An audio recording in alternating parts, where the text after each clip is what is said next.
പുരോഹിതൻ, മുമ്പിൽ വയ്ക്കപ്പെട്ടവൻ, ദൈവത്തിനും ദൈവജനത്തിനുമിടയിലെ മധ്യസ്ഥൻ.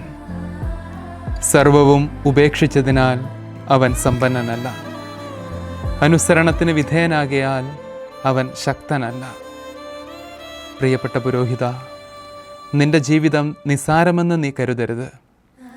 എത്രയോ പേർക്ക് വിലപ്പെട്ടവനാണ് നീയെന്ന് ഓർമ്മിപ്പിക്കുന്ന എത്രയോ സന്ദർഭങ്ങൾ നിന്റെ അനുദിന ജീവിതത്തിൽ ഉണ്ട്. എല്ലാ മുഖംമൂടികളും അഴിച്ചുവെച്ച് കുമ്പസാരക്കൂട്ടിൽ അപരാധങ്ങൾ ഏറ്റുപറയുവാൻ കാത്തുനിൽക്കുന്നവർ, വിശുദ്ധ ബലിയിൽ ആശീർവാദത്തിനായി കാത്തുനിൽക്കുന്ന ദൈവജനം, ഈശോയുടെ അടുത്തേക്ക് എന്ന പോലെ ഒരുപാട് പേർ ഇന്നും നിന്റെ സമീപത്തേക്ക് ഓടി എത്തുന്നുണ്ട്.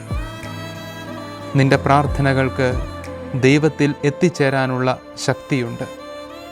നിന്റെ കൈവപ്പ് ശുശ്രൂഷകൾക്ക് സ്വർഗീയ അനുഗ്രഹങ്ങളെ നേടിത്തരാനുള്ള മഹിമയുണ്ട്. അതുകൊണ്ടാണ് ജീവിതം വല്ലാതെ വഴിമുട്ടി നിൽക്കുമ്പോൾ ആശ്വാസവചസ്സുകൾക്കായി ദമ്പതികൾ നിന്റെ അടുക്കലേക്ക് ഓടിയെത്തുന്നത്.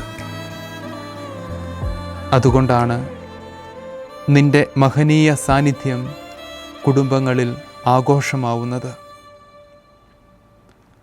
അതുകൊണ്ടാണ് മരണം കാത്തുകിടക്കുമ്പോഴും നിന്റെ ആശീർവാദ ലേപനത്തിനായി രോഗികൾ ആഗ്രഹിക്കുന്നത്. തിരഞ്ഞെടുക്കപ്പെട്ടവൻ്റെ പലായനങ്ങൾ അവനേക്കാൾ ഒരുപക്ഷെ ബാധിക്കുന്നത് അവനോട് ചേർന്നു നിൽക്കുന്നവരെ തന്നെയായിരിക്കും.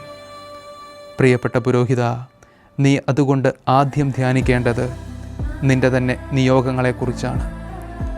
പണ്ട് പൊന്നുപോലുള്ള അച്ഛന്മാർ കല്ലുകൊണ്ടുള്ള കാസയിൽ ബലിയർപ്പിച്ചു. ഇന്ന് കല്ലുപോലുള്ള അച്ഛന്മാർ പൊന്നുകൊണ്ടുള്ള കാസയിൽ ബലിയർപ്പിക്കുന്നുവെന്ന് ജനം നമ്മെപ്പറ്റി പറയാതിരിക്കട്ടെ.